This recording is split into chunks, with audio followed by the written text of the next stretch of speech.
చేరువచ్చిన మీ అందరికీ మన దేవుడు రక్షకుడైన యేసుక్రీస్తు ప్రభువు పేరిట నా హృదయపూర్వక వందనాలు తెలియజేస్తున్నాను. ప్రార్థన చేసుకుని ఆయన సహాయం చేత మనం వాక్య ధ్యానంలోకి ప్రవేశిద్దాం. మహాపరిశుద్ధమైన మా ప్రియ పరలోకపు తండ్రి, మీకే స్తోత్రములు నాయన. ఈ ఆదివారం దినంలో మరొకసారి మేము అందరం మీ సన్నిధిలో చేరి ఎంతవరకు కీర్తనలతో సంగీతములతో మిమ్మల్ని మహిమపరిచాము. మీ పరిశుద్ధమైన మాటలను కొద్ది నిమిషంలో పాటు ధ్యానించుకోవచ్చుండగా మీ ఆత్మల మాటలు వచ్చి నడిపించుకొని ప్రారంభించాను. వాక్యంలో విని మీ జీవాహారం చేత మీరిచ్చినటువంటి వాక్యం చేత మమ్మల్ని మేము శుద్ధి చేసుకుంటాం. నేటి సందేశం ఉపయోగపడాలని సహాయం చేయాలని ప్రార్థిస్తున్నాం. మీ బిడ్డలకు మధ్యలో మీ సేవకులుగా నిలవబెట్టారు. మీ చిత్తంలో కల్పించడం సహాయం చేయాలి. కార్యపరచు గెలిచిన మీ బిడ్డలకు మీ మనసు అర్థంలాగా సహాయం చేయాలి. ఈ విజ్ఞాపన ప్రార్థన కృతజ్ఞత తీసుకోవచ్చు. మా ప్రభువు శ్రీ రక్షకుడైన యేసుక్రీస్తు ప్రభువు అంటారు. మీకే సమర్పించి ప్రార్థించి వేడుకొచ్చిన ప్రియులారా, ఇర్మియా గ్రంథము 17వ అధ్యాయం 5వ వచనం నుండి 10వ వచనం వరకు వాక్య ధ్యానంగా ఈరోజు మనం ఎంచుకున్నటువంటి అంశం చదువుదాం ఒకసారి. ఇర్మియా గ్రంథము 18వ అధ్యాయం 5 నుండి యెహోవా ఇలా సెలవిస్తున్నాడు. నరులను ఆశ్రయించి శరీరులను తనకు ఆధారముగా చేసుకొచ్చి తన హృదయమును యెహోవా మీద నుండి తొలగించుకునేవాడు.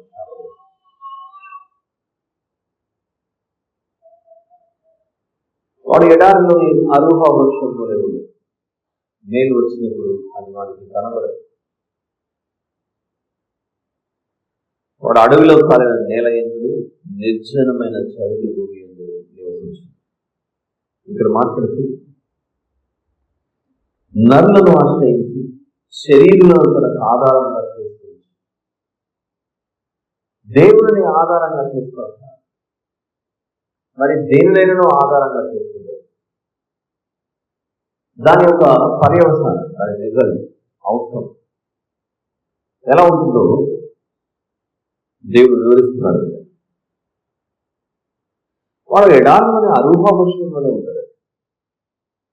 నేలు వచ్చినప్పుడు అది వారికి కనబడదు. వాడు అడవిలో కాలిన నేల నిర్జనమైన చవిటి భూమి ఎందుకు నివసించి నిర్జనమైన అంటే అర్థమైతే జనము లేకపోవడం, ప్రజలు లేకపోవడం, దేవుడిని విడిచిపెట్టి నరులను మనకు ఆధారంగా చేసుకోవడం. మనిషి ఒంటరి వాడు ఎప్పుడు నిర్జనముగా ఉండే స్థలంలో ఉంటాడు అంటే ఎవరు కనపడట్లేదు, చుట్టూ ఒకరే ఒకరు ఉన్నారు. ఏ సహారా ఎడారిలోనో ఏ అమెజాన్ అడవుల్లోనో ఒంటరిగా చిక్కుకుపోయే వరకు బయటపడడం చాలా కష్టం. ఎడారిలోని అరూహ వృక్షంలోనే ఉంటాడు. ఎడారిలో చెట్లు చాలా ఉంటాయి, చాలా తక్కువ ఉంటాయి. ఎడారిలో చాలా తక్కువ చెట్లు, ఎక్కడో విసిరి పడేసినట్టు ఎక్కడో ఒక చెట్టు ఒక చోట అని కనపడనట్టు కనపడతాయి.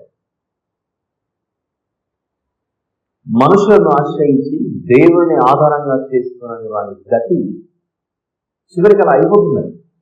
నీతోనే ఉంటాము, నిన్ను విడిచిపెట్టము, నీతో కలిసి దేనికైనా ముందుకు వస్తాము అనే మనుషులు మన చుట్టూ ఉన్నట్లు కనబడుతుంది. కానీ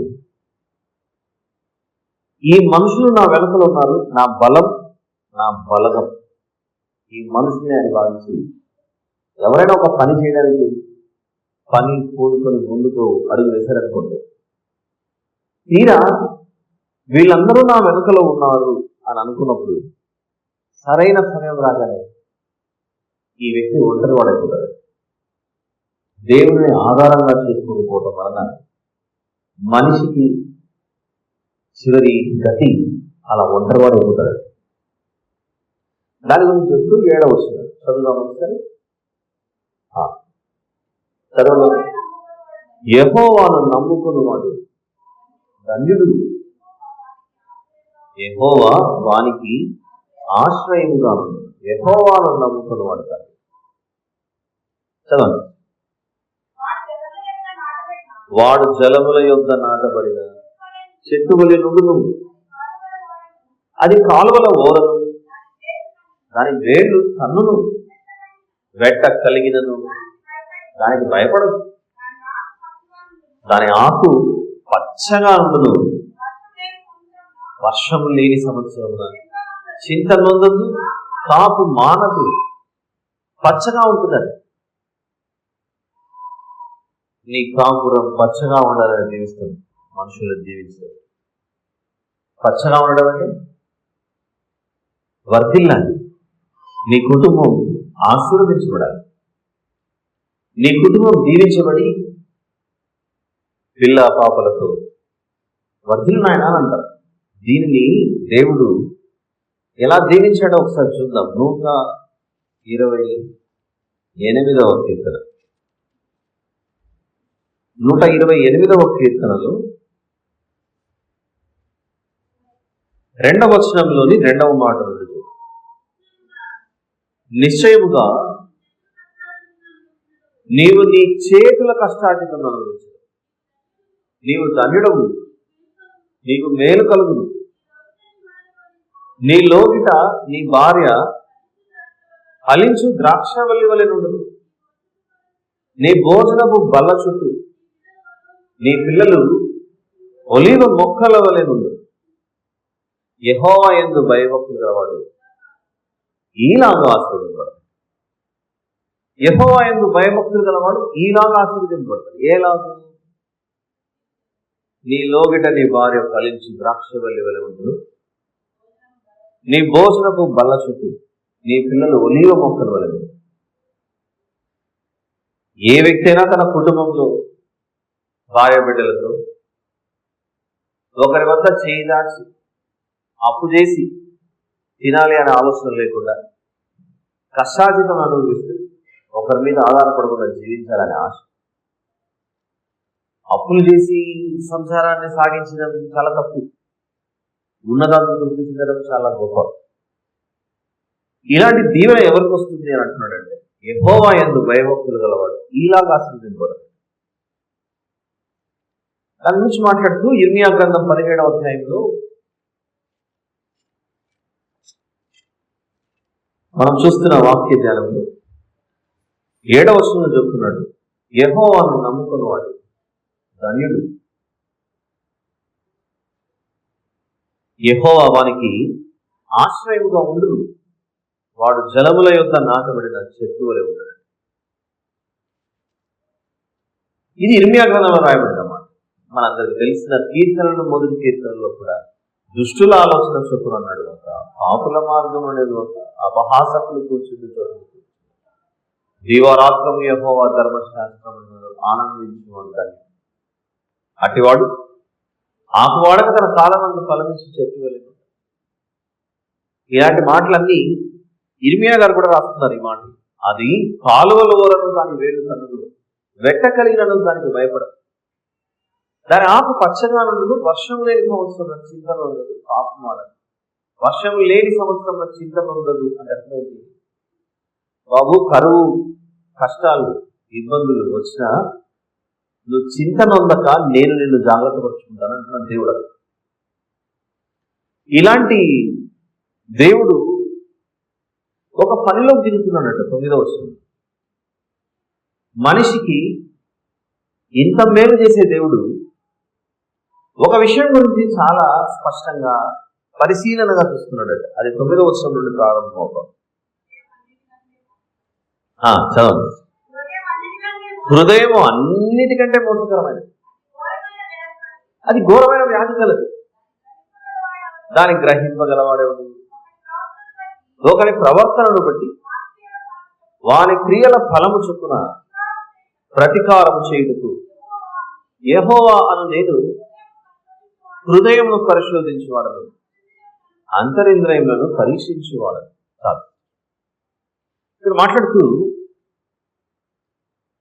ఎంతమందికి హృదయం ఉంది ఈ భూమి మీద అనేది ఒక ప్రశ్న అయితే, ఆ హృదయం ఎలా ఉన్నదో అని దేవుడు పరిశీలిస్తున్నాడు. హృదయము అన్నిటికంటే మోసకరమైనది, అది ఘోరమైన వ్యాధి కలదు. ప్రతి వ్యాధికి, ప్రతి రోగానికి ఈ భూమి మీద ఇంచుమించు ఏదో ఒక మార్గం ఉండొచ్చు, ఔషధం మెడిసిన్ ఉండొచ్చు. ఈ మాట మనము కొత్తగా అయితే వినట్లేదు. హృదయం అన్నిటికంటే మోసకరమైనది, అది ఘోరమైన వ్యాధి కలది అనేది మనము గతంలో కూడా చాలాసార్లు విన్నాం. ఈరోజు ఇంకొంచెం లోతుగా వెళ్ళి హృదయం అన్నిటికంటే మోసకరమైనది, అది ఘోరమైన వ్యాధి కలది. వాట్ ఈస్ దిస్ డిసీజ్ అర్థం అవ్వాలి. ఆ మధ్యకాలంలో చాలా నెలలు ఎవరు ఎక్కడ కలవలేని పరిస్థితి. కారణం కోవిడ్ అనే రోగం, డిసీజ్ అనాలా, లేకపోతే వైరస్ అనాలా, ఏదైనా చెప్పుకోవచ్చు. ఒక ఆరోగ్యపరమైన సమస్యను బట్టి ఎక్కడున్న వాళ్ళు అక్కడే క్వారంటైన్ అయిపోయి లోపల ఉండిపోవచ్చు. ఇది మనం అర్థం చేసుకోగలిగితే హృదయం కూడా ఒక వ్యాధి ఉంది, దాని గురించి చెప్తున్నాడు. ఈ వ్యాధి ఏంటో మనకు తెలియాలి. తెలియకపోతే ఈ వ్యాధి బారిన పడ్డామనుకుంది, దీనిలో నుండి మనం ఎలా బయట పడగలం? హృదయం అన్నిటికంటే మోసకరమైనది, అది ఘోరమైన వ్యాధి కలది. దాన్ని గ్రహింపగలవాడేవాడు అనే ప్రశ్న. దాన్ని గ్రహింపగలవాడేవాడు అన్నాడు అనంటే ఈ హృదయానికి ఉన్న వ్యాధిని గుర్తుపట్టడం అంత సులువైన విషయం కాదట. సందర్భంలో ఒకసారి అవసరం 9వ ఇర్మియా గ్రంథం 17:9 ఒక వ్యాధి గురించి మాట్లాడుతున్నాడు. ప్రతి సంవత్సరం మనం కొత్త విషయం వింటుంటాం. ఏదో మరో కొత్త వైరస్ మళ్ళీ లోపలికి దేశంలోకి వస్తుంది. ఆ మాటలు మనం వార్తాపత్రికలో చదవగానే మళ్ళీ ఇంకోటి ఏదో తగులుతుందని ఆయన ఎట్లా తప్పించుకోవడం అని అనిపిస్తుంది. అయితే కొన్ని సంవత్సరాలుగా, యుగాలుగా ఒక వ్యాధి గురించి మాట్లాడుతుంది బైబిల్. ఆ వ్యాధి హృదయం అన్నిటికంటే మోసకరమైనది, అది ఘోరమైన వ్యాధి కలది. దాన్ని గ్రహింపగలవాడేవాడు అన్నాడు అనంటే హృదయానికి అంటుకున్న వ్యాధిని గుర్తుపట్టడం చాలా కష్టం.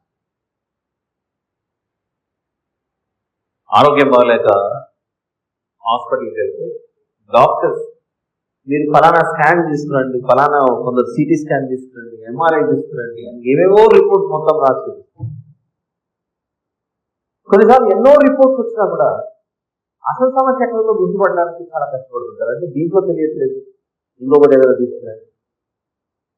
ఒకదాని తర్వాత ఒకటి మొత్తం కంప్లీట్గా స్కాన్ చేసిన తర్వాత మొత్తం నడినెత్తి మొదలుకొని ఏర్పాదం వరకు డాక్టర్స్ దీన్ని జాగ్రత్తగా పరిశీలించిన తర్వాత మీ దేహంలో ఉన్న ఈ సమస్యకు కారణం ఫలానా చోట ఉందని వారు గుర్తుపట్టి అక్కడికి వస్తారు.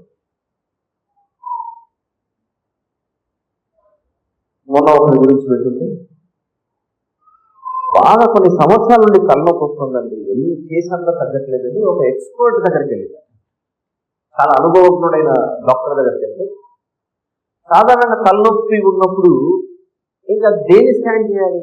తలను లేకపోతే ఇంకొకటి మొత్తం దాంట్లో ఏ పార్ట్స్ ఎక్కడ ప్రాబ్లం ఉందని చూసుకుంటూ పోతే మీకు ఇన్ని సంవత్సరాలుగా తలనొప్పి ఉండడానికి కారణం మీ వెన్నెముకలో ప్రాబ్లం ఉందని చెప్పారు డాక్టర్. ఈ వెన్నెముకలో కొన్ని భాగాలు కొన్ని ఇబ్బంది పెడుతున్నాయి, నొప్పి అక్కడ మొదలవ్వకుండా దాని సిగ్నల్ తలకెక్కించి తలలో సమస్యను తీసుకొస్తుంది. మీ వెన్నునొప్పిలో ప్రాబ్లం, వెన్నులో ఉంది మీ ప్రాబ్లం అనేది. ఆ వెన్నుపూసను కొంచెం సెట్ చేసి అంతా సరి చేసిన తర్వాత అది సెట్ చేసిన ఒక గంటకు తలనొప్పి, కొన్ని సంవత్సరాల నుండి ఉన్నటువంటి తలనొప్పి వెన్నుపూసను సెట్ చేసిన తర్వాత సెట్ అయింది. నొప్పేమో తలలో సెట్ చేయాల్సింది వచ్చి దేన్ని బ్యాక్ బోన్ సెట్ చేశాడు doctor. This is the testimony.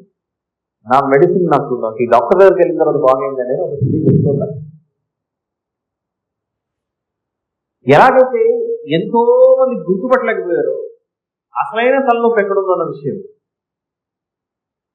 మనం కూడా ఇర్మియా గ్రంథం 17వ అధ్యాయంలో దాన్ని గ్రహింపగలవాడు ఎవడో అంటున్నాడు దేవుడు. గ్రహించడం చాలా కష్టమట. ఇది ఎంఆర్ఐ స్కాన్లో కనపడదు, సిటీ స్కాన్లో కనపడదు.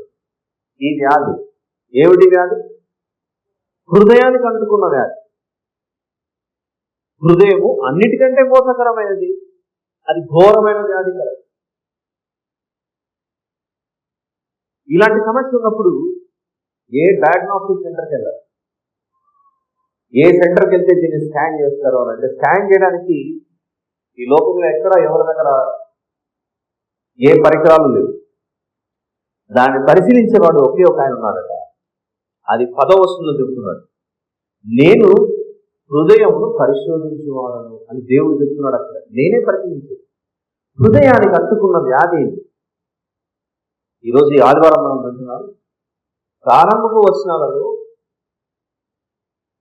ఎవరైతే తన హృదయమును యెహోవా మీద తొలగించుకుంటారో వాడు శాపగ్రస్తుడు, మనుషులను ఆశ్రయించి వాడు ఎలాంటి వాడు అవుతాడట? నిర్జనమైన స్థలంలో ఉండే వ్యక్తిగా ఉంటాడు. అయితే యెహోవాను నమ్ముకున్న వాడు ధన్యుడు. అలా దీవెనలతో మనం 128 కీర్తనకు కూడా వెళ్ళి చూసొచ్చాను. నీ లోబిన నీ భార్య ఫలించు, ద్రాక్షవల్లి ఉండదు, నీ భోజనం బల చుట్టూ నీ పిల్లలు ఉంటారు. దీవించేది దేవుడైతే మనిషి ఆశ్రయించుతున్నది మాత్రం నువ్వు మనుషులను ఇతరులను ఆశ్రయిస్తున్నావు అన్నట్లుంది ఇర్మియా గ్రంథం 17వ అధ్యాయంలో. దీని గురించి మాట్లాడుతూ నాయన ఒక విషయం నువ్వు జాగ్రత్తగా పరిశీలించుకోవాలి. నీ హృదయాన్ని నేను గమనిస్తున్నాను, అది చాలా మోసకరమైనది. నిన్ను నీ హృదయమే మోసం చేస్తుందన్న విషయం నువ్వు గుర్తుపట్టావు. అది చాలా ఘోరమైన వ్యాధి కలది. దాన్ని గ్రహించడం చాలా కష్టపడాలి. దేవుడు పరిశీలిస్తున్నాడట. మనుషులు భూమి మీద నివసించుండగా ఎవరి హృదయం ఎలా ఉంది అన్న విషయం. ఈ హృదయం ఎలా ఉండాలి అని దేవుడు ఆశిస్తున్నాడు. దానికి విరుద్ధంగా నడుచుకుంటుంటేనే సమస్య వచ్చిపోతుంది. అందుకే ఆజ్ఞలలో ప్రధానమైన ఆజ్ఞ గురించి చెప్పి మత్తయి సువార్త 22వ అధ్యాయంలో, మత్తయి సువార్త 22, gospel of Matthew chapter number 20. ఈ రోజు ఈ సండే మీరు ఇక్కడికి వచ్చి దేవుడు ఎలాగైతే మన హృదయంలో పరిశీలిస్తున్నాడో మన హృదయములను మనం కూడా పరీక్షించుకున్నాం ఒకసారి. Let us examine ourselves. ఇక్కడ కూర్చున్న మనం కూడా మన హృదయాలు ఎలా ఉన్నాయో మనం పరీక్షించుకున్నాం. ఏవైనా పొరపాటు ఉంటే శరీరంలో చిన్నది ఒక్కొక్కసారి అప్పుడు ముళ్ళు గుచ్చుకుంటారు. 22వ అధ్యాయం మీరు తీసించారని నాకు తెలుసు, వర్షం చెప్పలేదు, అలానే ఉండండి. గుర్తుంది మనిషి అన్నాక ఏదో ఒకటి దారిలో నడుచుకుంటూ పోయేటప్పుడు చిన్న ముళ్ళు అయితే గుచ్చుకుంటుంటున్నప్పుడు ఆ చిన్న ముళ్ళు మొత్తం ఈ దేహానంతా ఇబ్బంది పెడుతుంది. అయ్యో ముళ్ళు గుచ్చుకున్నది, దాన్ని తీసే అంత విడిచిపెట్టాను. ఆ ముళ్ళు చిన్నదే లేండి, పెట్టుకుందామని ఏమైనా పెట్టుకుందామని చెప్పాలి. ఏం కాదు, ఒక 2 రోజులు పెట్టుకున్నాను. ముళ్ళును అలానే దేహంలో పెట్టుకుంటే అది చాలా చిన్నదే. అది పొడుచుకుంటూ దేహంలో చాలా లోపలికి వెళ్ళిపోతుంది. అది అలా లోపలికి వెళ్ళిపోయిన తర్వాత అది ఏమైందో కూడా గుర్తుపడడం కష్టం. లోపలి వాపు వచ్చేసి మొత్తం చీము రక్తము అంతా మిక్స్ అయిపోయి దేహాన్ని పాడు చేస్తుంది. చిన్న ముళ్ళే. ఆ చిన్న ముళ్ళును తొలగించుకోకపోతే దేహం అంతటినీ పాడు చేస్తుంటుంది, దేహం అంతటినీ ఇబ్బంది పెడుతుంది. ఆ చిన్న ముళ్ళును తొలగించుకోకపోతే దేహం మొత్తానికి ఎంత నష్టం జరుగుతుందో హృదయం విషయంలో కూడా ఈ హృదయానికి వ్యాధి ఉంది, గుర్తుపట్టావా, దాన్ని గ్రహించడం చాలా కష్టం అని అంటున్నాడు దేవుడు. It's very difficult to identify the disease that has attacked your heart అంటున్నాడు దేవుడు. ఈ హృదయాన్ని పట్టుకున్న ఈ వ్యాధిని గుర్తుపట్టడమే చాలా కష్టం. ఇక్కడ కూర్చున్న మనం హృదయానికి పట్టుకునే ఈ వ్యాధి ఏమిటో తెలుసుకుని ఈ ఆదివారం ఇక్కడ నుంచి మనం ఇంటికి వెళ్ళాలి. ఏమిటో ఆ హృదయానికి ఉన్న వ్యాధి దశలుగా తెలుసుకుందాం ఈరోజు. దానికంటే ముందు 22వ అధ్యాయం మత్తయి సువార్త 37వ వచనంలో, అందుకు ఆయన నీ పూర్ణ హృదయంతోను, నీ పూర్ణ ఆత్మతోను, నీ పూర్ణ మనస్సుతోను నీ దేవుడైన ప్రభువును ప్రేమింపవలనన్నది దేవుడు చెబుతున్న మాట. నీ హృదయం అంతా, నీ ఆత్మ, నీ మనస్సు పూర్తిగా దేనితో నిండుకొని ఉండాలని మాట్లాడుతుంది వాక్యం. దేవునితో మన హృదయము, మన మనస్సు, మన ఆత్మ నిండిపోయి ఉండాలి. It should be full of loving God. అయితే దేవుడు యెహెజ్కేలు గ్రంథంలో 14వ అధ్యాయంలో ఈ 40 రోజుల ప్రయాణంలో ప్రతిరోజు మనం ధ్యానిస్తూ వస్తున్నాం. ఐగుప్తు రాజైన ఫరో, అతని ప్రజలు, వారి హృదయం అంతా దేని నింపుకొని ఉన్నారు? వారు తయారు చేస్తున్నారు ఈ విగ్రహాలు, దేవతలని. యెహెజ్కేలు గ్రంథం 14వ అధ్యాయంలో 2-3 వచనాలు చూద్దాం, లేకపోతే మొదటి వచనం నుండి చూద్దాం. చాలా బాగుంటుంది, చదవండి. అంతటా ఇశ్రాయేలీయుల పెద్దలలో కొందరు నా యొద్దకు వచ్చి నా ఎదుట కూర్చుని ఉండగా యెహోవా వాక్కు నాకు ప్రత్యక్షమై ఈలాగు సెలవిచ్చెను. జరుగుతున్న సంఘటన. ఒక్క క్షణం ఆలోచించండి. మొదటి 2 వచనాల్లో అర్థం చేసుకోవడానికి ప్రయత్నించండి. యెహెజ్కేలు అనే దైవజనుల వద్దకు, యెహెజ్కేలు గారు దేవుని ప్రవక్త, దేవుని సేవకుడు, ఆ దేవుని సేవకుని వద్దకు కొందరు పెద్దలు వచ్చారండి. చూస్తారా మాట? యెహెజ్కేలు గ్రంథం 14వ అధ్యాయం మొదటి 2 వచనాలు. అంతటా ఇశ్రాయేలీయుల పెద్దలలో కొందరు నా యుద్ధకు వచ్చి నా యుద్ధ కూర్చుండి ఉండగా. పెద్దలు వచ్చారు, కూర్చున్నారు. యెహెజ్కేలు గారు కూడా వారితో మాట్లాడదామని కొంచెం సిద్ధపడుతున్నారు. యెహెజ్కేలు గారు ఇంకా నోరు తెరవకముందే దేవుని వాక్కు ఈ ప్రవక్త ప్రత్యక్షమై 2వ వచనంలో ఒక మాట, యెహోవా వాక్కు నాకు ప్రత్యక్షమై ఇలాగ సెలవిచ్చింది. చదవండి 3వ వచనం. నరపుత్రుడా, ఈ మనుషులు తమ హృదయములను విగ్రహములను నిలుపుకొని దోషము పుట్టించి అభ్యంతరమును తమ ఎదుటనే పెట్టుకుని ఉన్నారు. వీరు నా యొద్ద ఏమైనా విచారణ చేయగలనా అని దేవుడు మాట్లాడుతున్నాడు యెహెజ్కేలు గారితో. మా దేశంలో ఒక సేవకుడు ఉన్నాడండి. ఆ సేవకుని దగ్గరికి వెళ్ళి మా భవిష్యత్తు ఏంటో తెలుసుకుందాము, దేవుని మాటలు ఏమైనా చెప్తారేమో అని కొందరు వచ్చారట పెద్దలు. కపట మనసులో వచ్చారు వీళ్ళు. నిజంగానే ఒక సేవకుడు ఏదైనా చెబితే దాని ప్రకారంగా విందాము అన్న ఆలోచనతో రాలేదట. 14వ అధ్యాయం మొదటి వచనం యెహెజ్కేలు గారు గౌరవించి సేవకుల దగ్గరికి వచ్చారులే అనే అభిప్రాయంలో నువ్వు ఉన్నావేమో యెహెజ్కేలు. తప్పు. ఈ మనుషులు నీ దగ్గరకు వచ్చి కూర్చున్న వాళ్ళు తమ హృదయంలో నిజంగా నా మీద ఆధారపడి రాలేదు. వీళ్ళు నా మీద ఆధారపడి రాలేదు.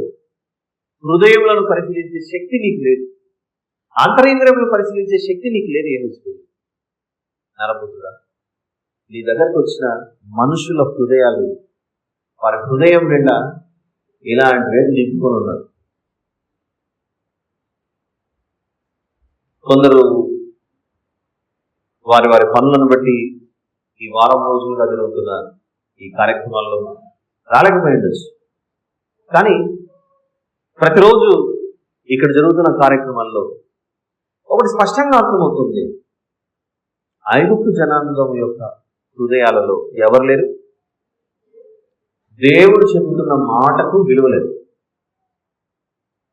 దేవుని మాటకు వినకపోవటం వలన ఐగుప్తుకు, ఐగుప్తు ప్రజలకు, ఐగుప్తు రాజైన ఫరోకు ఎప్పుడు శిక్షనే దేవుని నుండి వస్తున్నటువంటి శిక్షే. మోషే గారు వెళ్ళటం, ఫరో నువ్వు మాట వినకపోతే ఈ శిక్ష వస్తుంది, జాగ్రత్త అని హెచ్చరించాడు. శిక్షించిన తర్వాత చెప్తున్నాడా? శిక్ష పడకముందే చెప్తున్నాడు. శిక్ష పడకముందు చెప్తున్నాడు.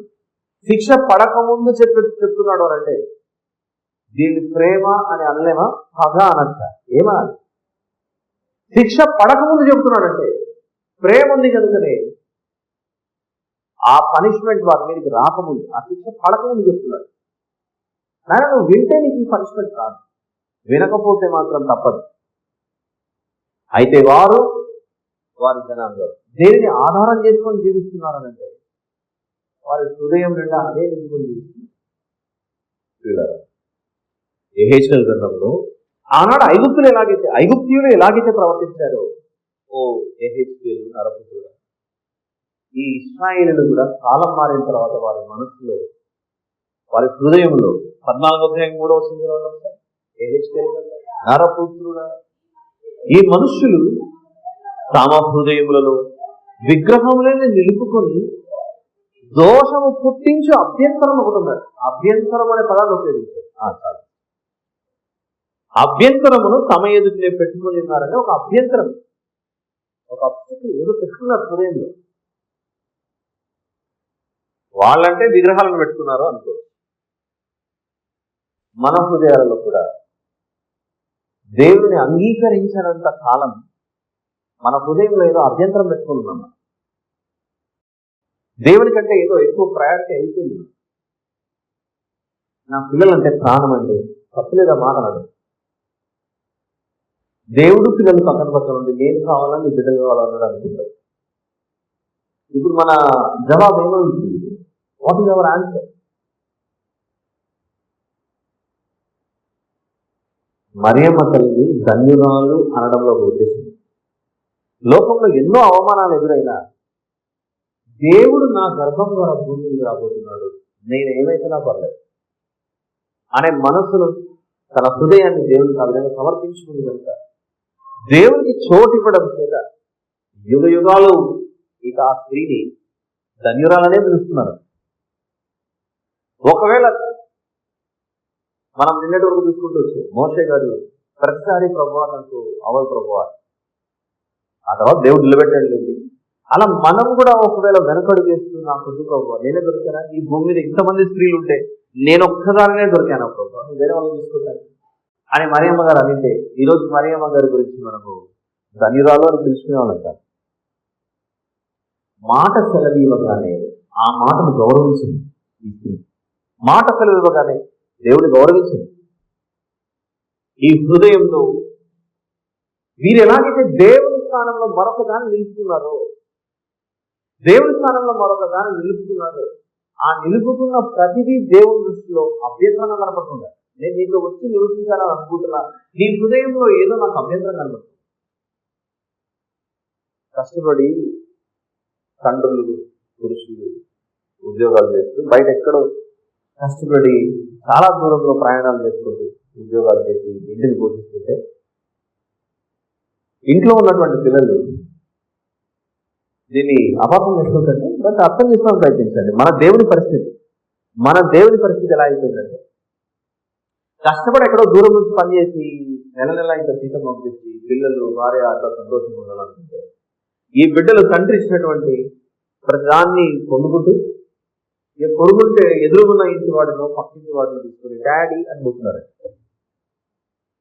డాడీ అనుకుని ఎదురింటి వాడినో పక్కింటి వాడినో అనుకుంటూ పోతుంటే, నాన్న అనుకుంటూ పోతుంటే, నేను రమ్మి నాన్న రోజు చెప్పుకుంటూ వచ్చేది. పోతే కొన్ని పిల్లలు తెలియలేదు. అప్పుడంటే చిన్నపిల్లలు మరి పెద్దగైన తర్వాత కూడా మళ్ళీ ఇదే కొనసాగించారు. ఇప్పుడు ఈ డాడీ సప్లై చేయాలా, సప్లై ఆపేయాలా? ఏ తండ్రి అయినా తన పరిస్థితి ఆలోచించండి. ఈరోజు యెహెజ్కేలు గ్రంథంలో కానీ, ఇర్మియా గ్రంథం కానీ, ఐగుప్తు దేశంలో మనం వింటున్న ఈ ఫరో అనే ప్రజల పరిస్థితి కానీ, మనుషులందరినీ పోషించుతున్నది ఆకాశమందు నివాసం ఉంటున్న మన దేవుడైతే, ఈ దేవుడికి బదులుగా ఈ మనుషులు తమ హృదయాల్లో అభ్యంతరం పెట్టుకున్నారు. ఒక కప్పను చూసి దేవుడు అన్నాడు, ఒక దూడను చూసి దేవుడు అంటున్నాడు, లేకపోతే మరొక దానిని చూసి దేవుడు అంటున్నాడు. ఇది దేవుడు ఎన్నాళ్ళు వెళ్ళి పోషించారు, ఎన్నాళ్ళు వెళ్ళి బ్రతికించారు. అందుకే ఆయన ఆజ్ఞల్లో ప్రధానమైనది ఏంటంటే, నీ పూర్ణ హృదయంతో నన్ను ప్రేమించి నేను నిన్ను ఎంత ప్రేమించానో నీకు ఒకసారి వివరిస్తానని. How much I love you, నేను నిన్నెంత ప్రేమించానో ఒకసారి గుర్తుపట్టని మనల్ని యోహాను గారు రాసిన మొదటి పత్రిక 3వ అధ్యాయం తీసుకెళ్తున్నాడు. మనల్ని ప్రేమించిన దేవునికి మనం తిరిగి ఇస్తున్నదేంటి? దేవుడు మనల్ని ప్రేమించిన విధానం చూస్తే ఆ దేవునికి మనము తిరిగి ఇస్తున్నదేంటి? ఇదిగో ఇందాక ఈ ఎగ్జాంపుల్ చెప్పారు. తండ్రి కష్టపడి ఎక్కడో వెళ్ళి సంపాదించి 4 రాళ్ళు సంపాదించి కుటుంబానికి పంపిస్తుంటే ఆ తండ్రి ఇచ్చిన సొమ్ములు తీసుకొని కుటుంబం అంతా చెడగొడుతున్నారు. ఆ డబ్బులు తీసుకొని పిల్లలేమో చెడుగురు తిరుగుతూ, ఉన్న స్త్రీ ఏమో ఇలాంటివి ఎన్నో వింటున్నాం. అప్పుడప్పుడు దుబాయ్కి వెళ్ళి ఎవరు కష్టపడుతుంటారంటే ఇక్కడున్న వాళ్ళేమో దాన్ని చెడగొడుతున్నారు. ఇలాంటివి వింటుంటామా? ఏంటమ్మా ఇంత అన్యాయం జరుగుతుంది? ఆ విషయం ఎన్నో రోజుల తర్వాత తెలుస్తుంది. పాపం ఎక్కడి నుంచో ప్రయాణం చేసుకుని రావాలి. మనం అర్థం చేసుకుంటే ఆకాశమందున్న దేవుడు ఇశ్రాయేలులకు మన్నాను కురిపించాడు. ప్రతిసారి మనకి ఏది అవసరమన్నా దేవుడు దయచేస్తుంటే ఆ దేవుడిని పక్కన పెట్టి ఈ దేవుడు నాకు దేవుడు కాదు అంటున్నాం అనుకోండి, మనకు ఎలాగైతే ఈ మనసు ఉంటుందో, నాకు అన్యాయం జరుగుతుందనే అభిప్రాయం ఉంటుందో, ఇంత ప్రేమను చూపించి ఇంత మేలు చేస్తుంటే నాకు ఇంత అన్యాయం జరుగుతుంది అని మనకైతే ఆ మనసు ఎలాగైతే ఉంటుందో దేవుడికి ఉండదంటారా చెప్పండి? ఖచ్చితంగా ఉంటుంది. యోహాను గారు రాసిన మొదటి పత్రిక 3వ అధ్యాయంలో ప్రేమ ఎట్టిదో తెలుసా అనే ప్రశ్న వస్తుంది. You understand this love? ఈ ప్రేమ ఎంత గొప్పదో ఒకసారి నువ్వు అర్థం చేసుకో. 16వ వచనం 3:16 ఆయన మన నిమిత్తము తన ప్రాణం పెట్టు, ఆయన మన నిమిత్తము తన ప్రాణం పెట్టను కనుక దీని వలన ప్రేమ ఎట్టిదని తెలుసుకుంటున్నాం. దీని వలన ప్రేమ ఎట్టిదని తెలుసుకుంటున్నాం. ఎవరైనా మరొకరి కొరకు ప్రాణం పెట్టడం చాలా కష్టం. సమస్త లోక పాపముల కొరకు నేనే పరలోకం నుంచి వచ్చి ప్రాణం పెడుతున్నానంటే దీనివల్ల ప్రేమ ఏంటో మీకు అర్థం అవట్లేదు. ఈ questioning, you understand my love? దేవుడు అడుగుతున్నాడు, ప్రేమ ఎట్టిదని తెలుసుకోవచ్చు. మన నిమిత్తము తన ప్రాణం పెట్టిన కనుక దీని వలన ప్రేమ ఎట్టిదని తెలుసుకోవచ్చు. ఈ లోకంలో ఎవరైనా, ఏ దేవత అయినా, మనం నివసించున్న భూమి మీద కనబడుతున్న మనిషి తయారు చేసుకున్న ఏ ఊహాత్మకమైనదైనా నీ కొరకు నా ప్రాణం పెడుతున్నానని దేవతలుగా దేవుళ్ళుగా పిలువబడేవారు ఎవరైనా వచ్చారా? ఎవరు రాలేదు. అవునండి, మేము నమ్మేది యేసు ప్రభువే, కానీ మాకు ఇంకా చాలా సమయం ఉంది. చాలా మంచిది, వాక్యాలు వింటూ బాప్తిసం తీసుకోవడానికి ముందుకు వస్తున్నారు. ఇది దేవుడు జరిగిస్తున్న క్రియ మీ హృదయాలలో. మీ హృదయాలలో దేవుడు మాట్లాడాడు కనుకనే మీరు ముందుకు వచ్చారు. ఆ దేవుని ప్రేమ మీకు అర్థమైంది కనుకనే ప్రతిసారి ఆ వాక్యాలు వింటున్నప్పుడు దేవుడు నాతో మాట్లాడుతున్నాడు కదా, నేను ఆలస్యం చేస్తే మంచిది కాదు కదా, నాకు నా నిమిత్తమే ఇంత ప్రేమ చూపించినటువంటి ప్రభువుకు నేనేమి ఇవ్వగలను అని అలా మార్పు జరుగుతుంది. అలా మార్పు జరగక ముందు మన హృదయంలో ఏముందట? అభ్యంతరం ఉందట. అభ్యంతరం. యెహెజ్కేలు గ్రంథం 14లో అది చెప్తున్నాడు. ఆయన వచ్చి కూర్చున్నారు కానీ వారి హృదయాలను చూస్తుంటే వారి హృదయంలో ఏదో అభ్యంతరం ఉంది. యెహెజ్కేలు గ్రంథం 14:3 నరపుత్రుడా, ఈ మనుషులు తమ హృదయములలో దోషము పుట్టించు అభ్యంతరము తమ ఎదురునే పెట్టుకుని ఉన్నారు. ఒకవేళ మన హృదయాలు దేవుడు పరిశీలించి ఉండగా అలాంటి అభ్యంతరం ఏదైనా ఉండదు. ఏమిటి అభ్యంతరం?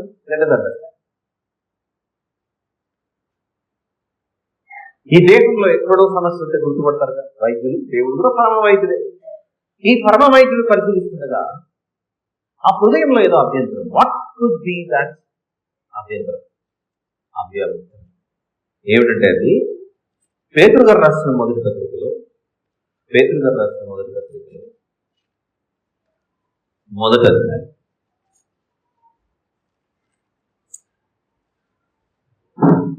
ఇక్కడ యెహెజ్కేలు గ్రంథం కావచ్చు, మరొకటి కావచ్చు. నేను పదే మిమ్మల్ని విగ్రహాలు అనే పదాన్ని ఉపయోగిస్తున్నప్పుడు మీ మనస్సులో నిజంగానే బొమ్మ దృష్టి దగ్గరికి వెళ్ళగలరు.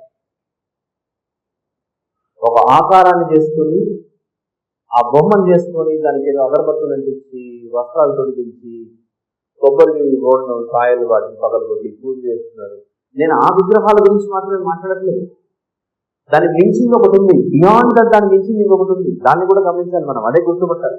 హృదయమునుకున్న జ్ఞానాన్ని గ్రహింపగలవాడేవాడు అనే మాట అన్నాడంటే కనబడుతున్న ఈ బొమ్మలు మాత్రమే కాదు అభ్యంతరం, సంథింగ్ బియాండ్, దాని మించింది ఒకటి ఉంది, దాన్ని గుర్తుపట్టాలంటున్నాడు. అదే పేతురు గారు రాసిన మొదటి పత్రిక 1వ అధ్యాయంలో 14వ వచనంలో చెప్తున్నాడు. 14వ వచనం, నేను పరిశుద్ధుడనై ఉన్నాను కనుక మీరును పరిశుద్ధులై ఉండాలి అని చెప్తున్నాడు.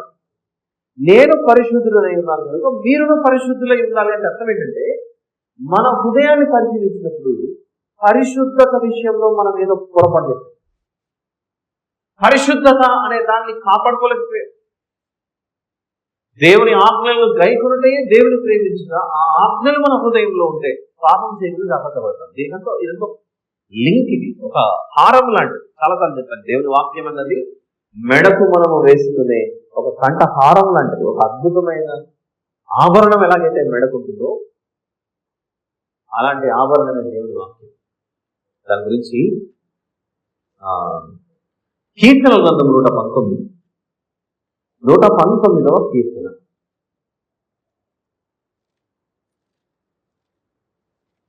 బై ద వే, బైబిల్ చదివేటప్పుడు కీర్తనల గ్రంథం దగ్గరికి వస్తే మాత్రము 119వ అధ్యాయము 120వ అధ్యాయము అనకూడదు, కీర్తన అనాలి.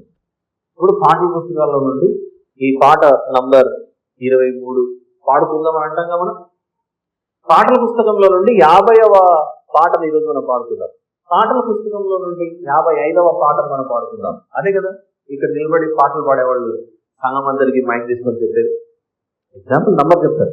పాటల పుస్తకంలో నుండి ఈరోజు 101వ పాటను మనం పాడుకుందాం అంటే అలానే అంటారు. కానీ పాటల పుస్తకంలో నుండి 50వ అధ్యాయం మనం పాడుకుందాం అంటారు.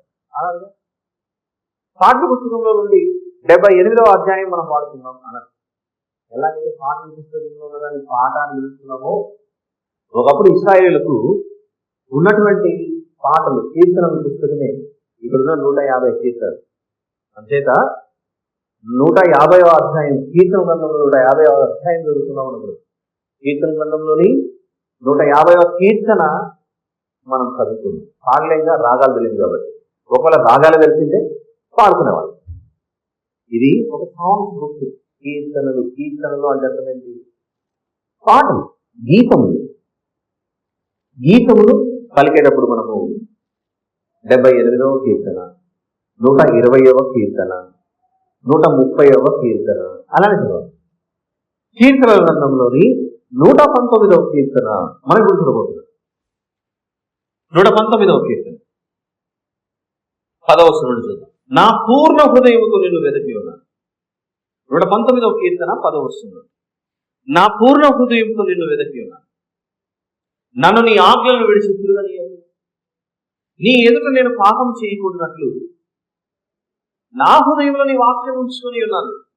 11వ వచనంలో, నీ ఎదుట నేను పాపము చేయకూడనట్లు నా హృదయంలో నీ వాక్యం ఉంచుకొని ఉన్నాను అని భక్తుడు మాట్లాడుతున్నాడంటే, హృదయంలో దేవునికి అభ్యంతరంగా కనబడేది ఏంటి? ఆ వ్యాధిని కనిపెట్టుంటున్నాడు అక్కడ.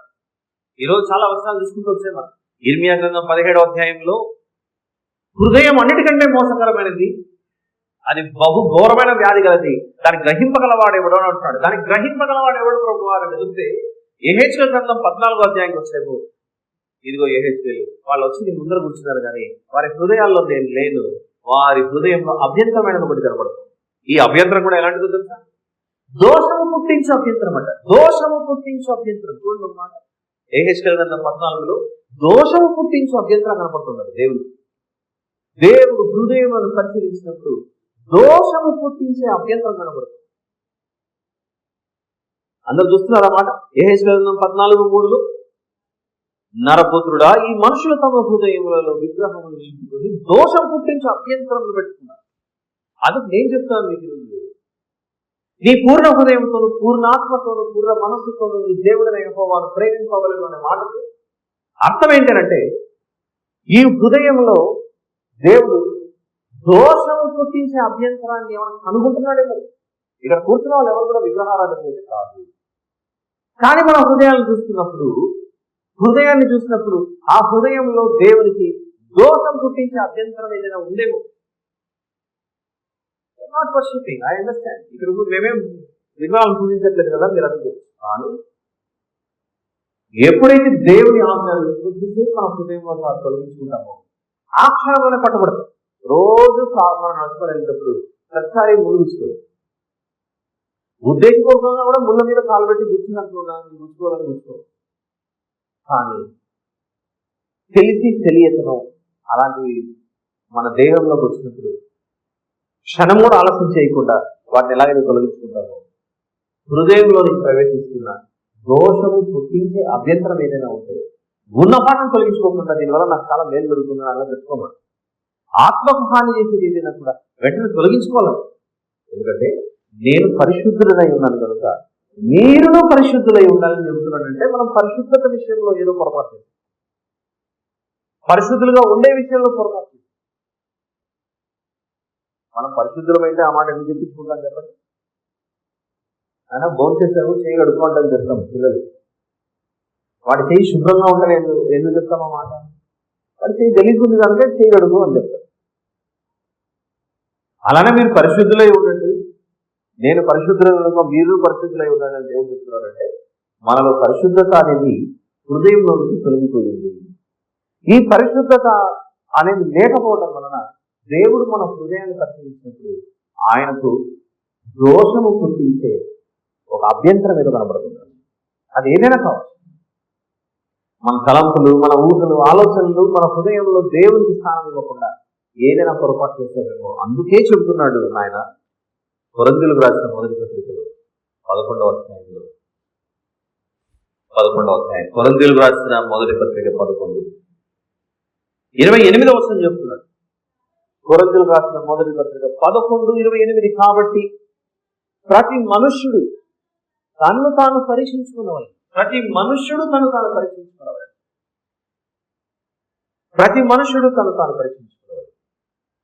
ఇక్కడ దాదాపుగా అందరూ చదువుకున్న వాళ్ళే ఉన్నారు. నేను ఒక చిన్న విషయం చెప్తాను. నేను ఎగ్జామ్స్ రాసే టైంలో నేను కూడా చదువుతున్న విద్యార్థినిగా, ఏ స్కూల్ ఎగ్జామ్స్, కాలేజ్ ఎగ్జామ్స్, ఇవన్నీ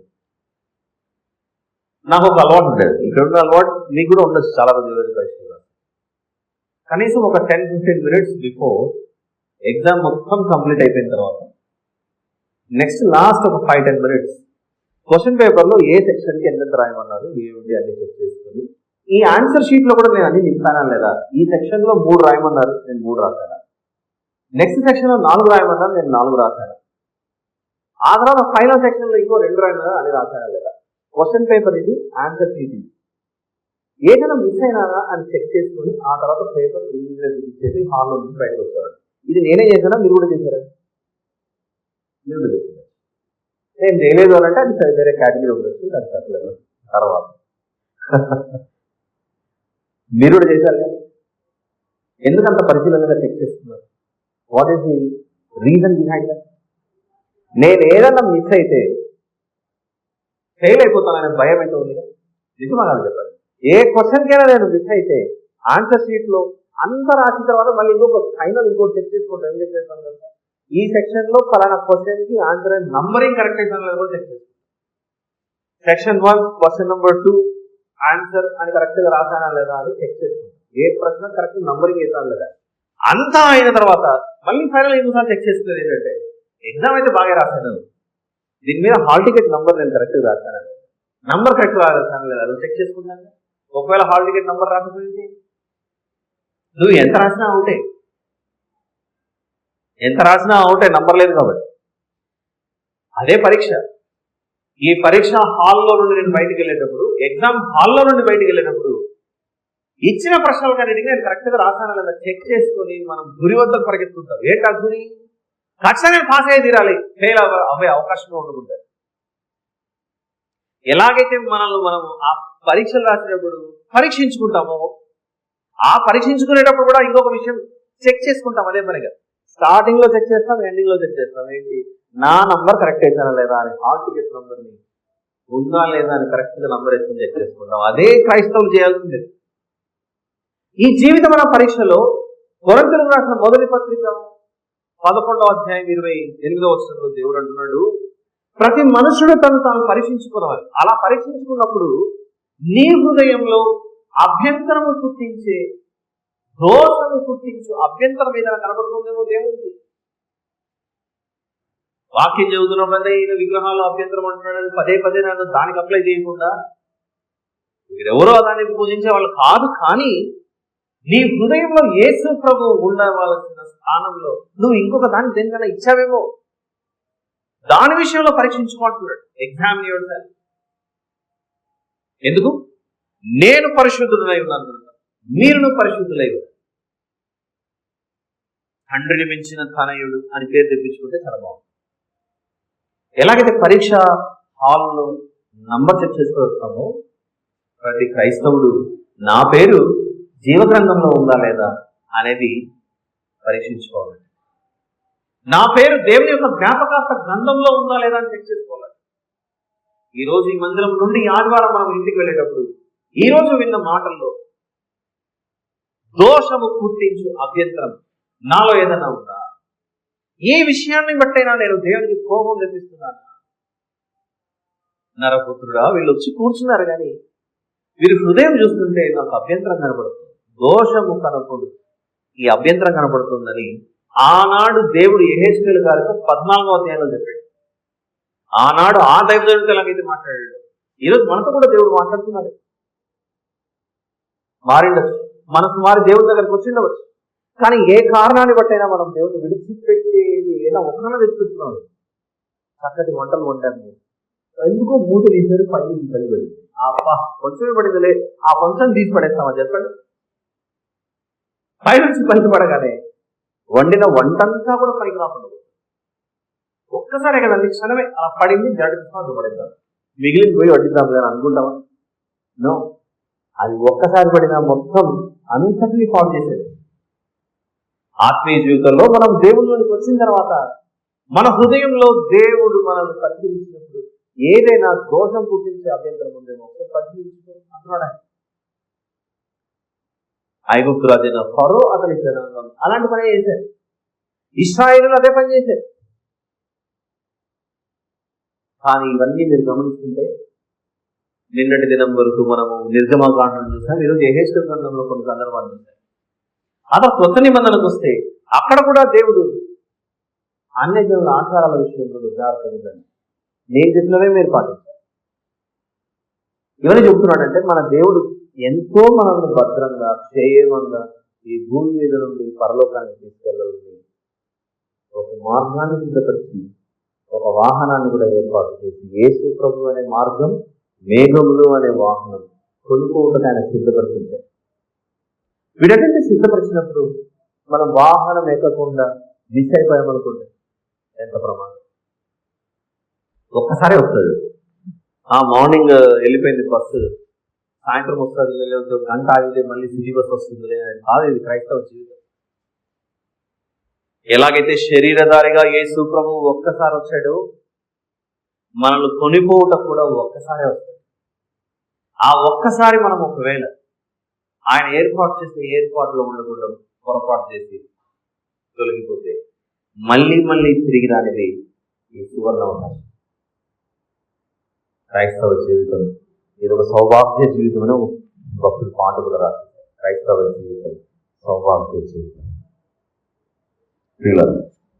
నేటి వాక్య సందేశం ద్వారా ఈరోజు మన హృదయాలను ఒకసారి పరీక్షించుకొని కొరింథీయులకు రాసిన మొదటి పత్రిక 11లో 23వ వచనంలో ప్రభువైన యేసు తాను అప్పగింపబడిన రాత్రి ఒక రొట్టెను ఎత్తుకొని కృతజ్ఞతాస్తుతులు చెల్లించి దాన్ని విడిచి, ఇది మీ కొరకైన నా శరీరం, నన్ను జ్ఞాపకం చేసుకున్నట్టే దీన్ని చేయడం. ఎందుకు ఆయన జ్ఞాపకం చేసుకోవాలి? ప్రభువులోనికి వచ్చిన మనం జీవించుచున్నది ఇక ఆయనే మనలో. గలతీ పత్రిక 2:20 నేను క్రీస్తుతో కూడా సిలువ వేయబడి ఉన్నాను, ఇక నువ్వు జీవించువాడని నేను కాదు, క్రీస్తే నా యందు జీవించుచున్నాను. ఎలాగైతే ప్రభువును అంగీకరించాను, ఇంకొకటి చెప్పనా, ఈరోజు డేట్ ఎంత? మార్చ్ 16. మార్చి 16, 2025.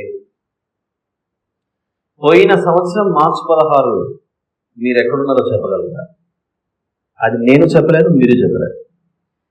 పోయిన సంవత్సరం మార్చి 16 రోజు గుర్తులేదు కాబట్టి 2 ఏళ్ల క్రితం ఏం జరిగిందో చెప్పగలమా? గుర్తు. ఎలాగైతే ఏం జరిగిందో చెప్పలేని పరిస్థితి వస్తుందో, కొన్నిసార్లు ఏమైనా మాట ఇచ్చింటే గుర్తుండవో, కొందరి జీవితాలు బాప్తిసం తీసుకున్న రోజు నా దేవుడికి మాట ఇచ్చాను అని చెప్పి ఆ తర్వాత మళ్ళీ మర్చిపోయాడు. నేను ఆ రోజు భక్తిగా ఉంటానని మాట ఇచ్చాను, పరిశుద్ధులుగా ఉంటానని మాట ఇచ్చాను, నువ్వు చెప్పినట్టుగా నేను నడుచుకుంటానని ఎన్నో సంవత్సరాల క్రితం మాట ఇచ్చాను. ఆ మాటను అలా నిలబెట్టుకోకపోయామని మనం. ఒకవేళ అలా పడిపోయి ఉంటే మళ్ళీ చెబుతున్నాడు, తమను తాము పరీక్షించు. దేవుడు నీ హృదయాన్ని పరిశీలించినప్పుడు దోషము పుట్టించే అభ్యంతరం ఏదైనా ఉందేమో అని పరీక్షించుకుని ప్రభు యొక్క శరీరాన్ని స్వీకరిస్తే, నీలో ఉన్నది ప్రభు యొక్క శరీరం, జీవించున్నది నీవు కావు, నీలో ఉన్న క్రీస్తే అని చెబుతున్నప్పుడు ఆ ప్రభువు నీ హృదయంలో ఉండే విధంగా నువ్వు సిద్ధపరచాలి. మనుషులే ఎవరైనా ఇంటికి వస్తున్నారు అంటే అతిథిగా ఎంతో జాగ్రత్త పడతారు. ఇల్లంతటినీ చక్కగా సర్ది సోఫాల్లో చక్కగా బట్టలు వేసి, అంటే నా ఉద్దేశం సోఫా కవర్ కప్పి అన్ని నీట్గా సెట్ చేసి, మా ఇంటికి గెస్ట్ వస్తున్నారండి వాళ్ళు ఉండే విధంగా ఉండాలి మా ఇల్లు అని సెట్ చేస్తాను. మనం కూడా దేవుని ఇల్లు అయితే యేసు ప్రభు మనకు నివసించాలంటే ఈ ఇంటిని మనం ఎంత పరిశుద్ధంగా సిద్ధపరిచి అలంకరించి ఎప్పుడు దేవుడు అందులో ఉండే విధంగా మనం జాగ్రత్త పడాలి. దైవత్వం లేని వాటి మీదనే కొందరు పాలు పోస్తారు, పాలాభిషేకం అంటారు. మరికొందరు నూనె పోసి దాన్ని శుభ్రపరుస్తుంటారు, తైలాభిషేకం అంటారు. అదైన తర్వాత దైవత్వం లేని వాటికి పట్టు వస్త్రాలు చుట్టి శుభ్రపరిచి ఆభరణాలు వేసి అన్నింటినీ శుద్ధపరుస్తారు. దైవత్వం లేని వాటిని అంత గొప్పగా సిద్ధపరిచేటప్పుడు నిజమైన దేవుడు మనలో ఉండాలని ఇష్టపడుతుంటే ఈ మన దేహాన్ని, మన ఆత్మను, మన హృదయాన్ని ఆయన కొరకు ఇంకెంత గొప్పగా అలంకరించాలి. దైవత్వం లేని వాటి మీద మనసు అంత గొప్పగా ఎలుగుతుంది. నిజమైన దేవుడు ఉండే ఆ దేవుడికి మనం ఇంకెంత గొప్పగా మన జీవితాలు సమర్పించుకోవాలి. లేదండి మీ హృదయం చూస్తుంటే అభ్యంతరంగా కనపడుతుంది నాకు అని ఏదన్నా దేవుడు మనలో చూస్తున్నాడేమో, పరిశీలిస్తున్నాడేమో. అందుకే దాన్ని గ్రహింపగలవాడెవడు అని అంటే దాన్ని గ్రహించేది దేవుడే. ఆ దేవుడే డయాగ్నోస్ చేస్తాడట, ఆ దేవుడే పరిశీలిస్తాడట. పరిశీలించినప్పుడు ఫలానా చోట ప్రాబ్లం ఉందని, ఇప్పుడు మెడికల్ రిపోర్ట్స్కి వెళ్తామండి మనము. రిపోర్ట్ వచ్చిన తర్వాత అన్ని చాలా రోగాలు ఉన్నాయండి అని రిపోర్ట్ వస్తే బాగుంటుంది చెప్పండి. ఏ రోగం లేదండి అని కంప్లీట్గా రిపోర్ట్ని నెగటివ్గా ఇచ్చాడు అనుకోండి, ఏమీ లేదండి 100% క్లియర్, మీరు ఆరోగ్యంగా ఉన్నారండి అన్నారనుకోండి, ఇప్పుడు ఆ వ్యక్తికి ఎంత ధైర్యం, ఎంత సంతోషం. ఏమీ లేదంట అని చెప్పి వెళ్ళి పోయి గులాబ్ జామున్ తినేస్తాడు. ఇంకా మొన్నటి వరకు ఏదో ఉందని తినకుండా జాగ్రత్త పడ్డాడు, ఇప్పుడు అన్ని బాగున్నాయి, మీరు ఏమైనా చేయించండి. ఆనందం, సంతోషం తట్టుకోలేదు. అలానే దేవుడు కూడా మన హృదయాన్ని పరిశీలించి డయాగ్నోస్ చేసినప్పుడు రోమపత్రికలో ఉన్న మాట చెప్పాలి. దేవుడు మన రిపోర్ట్ ఇలా రావాలి. రోమపత్రిక యెహెజ్కేలు గ్రంథం 14 నుండి ఇక్కడికి ఎండ్ చేసుకుంటున్నాం చూడండి మనం. 4వ అధ్యాయం రోమపత్రిక 4:8 కనెక్షన్. ప్రభువు చేత నిర్దోషి అని ఎంచబడిన వాడు దాన్ని. ఎందుకు నిర్దోషి అని ఎంచబడాలి అంటే, ఇదిగో యెహెజ్కేలు గ్రంథం 14లో ఆయన హృదయములను పరిశీలించినప్పుడు దోషము పుట్టించు అభ్యంతరం కనబడింది. దోషం పుట్టించు అభ్యంతరం కనబడింది. రోమపత్రిక 4కు వచ్చేసరికి దోషం కనపడకూడదు, నిర్దోషం కనపడాలి. దోషం కనపడకూడదు, ఏం కనపడాలి? నిర్దోషం కనపడాలి. అది క్రైస్తవ జీవితం. కాబట్టి అపరాధముల చేతను, పాపముల చేతను మనం కఠిన స్థితిలో ఉంటే యేసు ప్రభు తన శిలువ రక్తం చేత మనల్ని కడిగి పవిత్రపరిచి దోషులను నిర్దోషులుగా తీర్చేస్తున్నాడు. కాబట్టి ఆయన ఇచ్చిన ఈ ఉచితమైన రక్షణను మనం కాపాడుకుందాం. జాగ్రత్త పడతారు. ఆలోచిస్తారని ఆశిస్తూ ఇద్దరి సందేశాన్ని ప్రార్థన చేస్తారు. ప్రేమగల తండ్రి, కృపగలిగిన మా దేవ, పరిశుద్ధుడైన మా తండ్రి, నీకే స్తోత్రం. మీరు వినిపించిన వాక్యాన్ని బట్టి మిమ్మల్ని మహిమపరుస్తాం. మమ్మల్ని మేము పరిశీలించుకొని పరీక్షించుకోవచ్చు. నా తండ్రి, యెహెజ్కేలు గ్రంథం 14:3 మీరు మమ్మల్ని పరిశీలించగా దోషం పుట్టించు అభ్యంతరం కనబడుతుంది. అలాంటి దోషం పుట్టించు అభ్యంతర స్థితిలో ఉంది. రోమపత్రిక 4 వచ్చిన తర్వాత మీ చేత నిర్దోషులుగా మేము మార్చబడుతున్నామంటే అది యేసు ప్రభు యొక్క శిలువ రక్తం చేతనే మాకు ఆ కృప లభించిందని నమ్ముతున్నాం. ఇంకనూ మాలో ఏవైనా లోటుపాట్లు ఉంటే ఈ వాక్యం చేత సరిచేయమని వేడుకోవచ్చు. మా ప్రభువును ప్రియరక్షకుడైన యేసు ప్రభు వేడుకొని సమర్పిస్తున్నాను.